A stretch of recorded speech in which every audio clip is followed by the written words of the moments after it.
I've spent about 25 years in Washington working on government policies that promote new technologies, particularly digital technologies like the internet, wireless telecommunications, the cloud.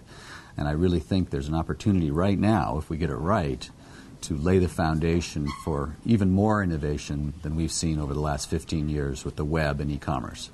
The cloud computing really radically changes the economics of computing. For people who might not be familiar with cloud technology, could you give a very brief summary of what that really means? Well, the real seismic change here, the tectonic shift, is we're taking the computing off of your laptop, off of the mainframe in your basement, and putting it onto data centers that are run by Google, Amazon, Microsoft, IBM. So you're letting somebody else do the hard work of managing your data.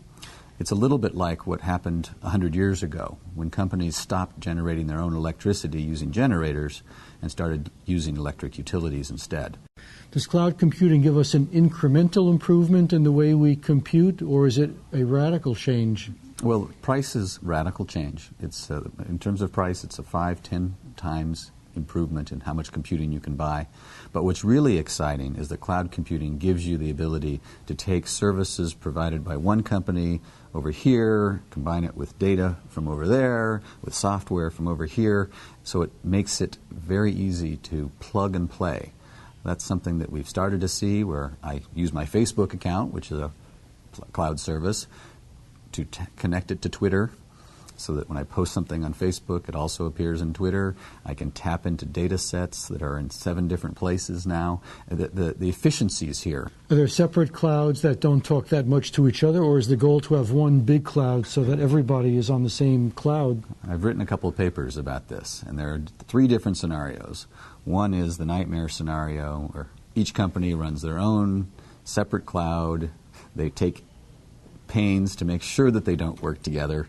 They use different technologies, different standards. Then there's the interoperable cloud scenario where they might be running different systems, they might have somewhat different standards, but at least they've made it possible to move data from one place to another. And then there's the cloud of clouds, which is where there are adequate standards, there are open interfaces, and I can run my software on 2 or 3 different clouds without a lot of hassle. I can move data seamlessly between them.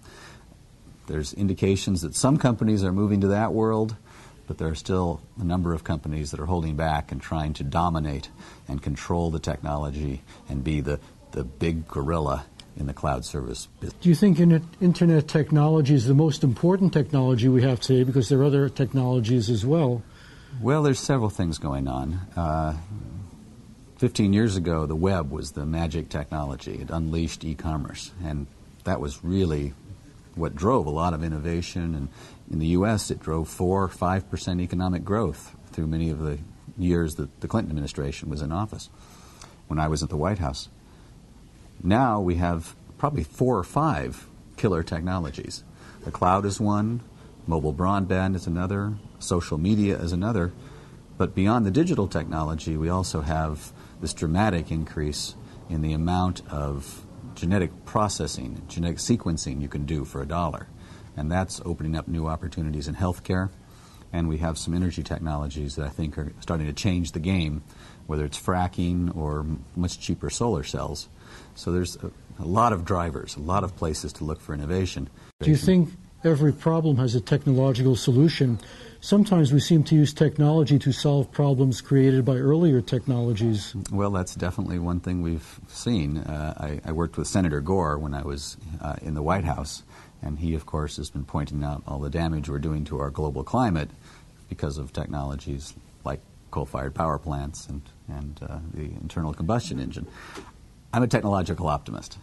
I think we can continue to find better ways to do things as long as we build a culture that allows that. And the program I teach at Georgetown is the Communications Culture and Technology program. And I can tell you, the technology is the easy part. Culture is the hardest.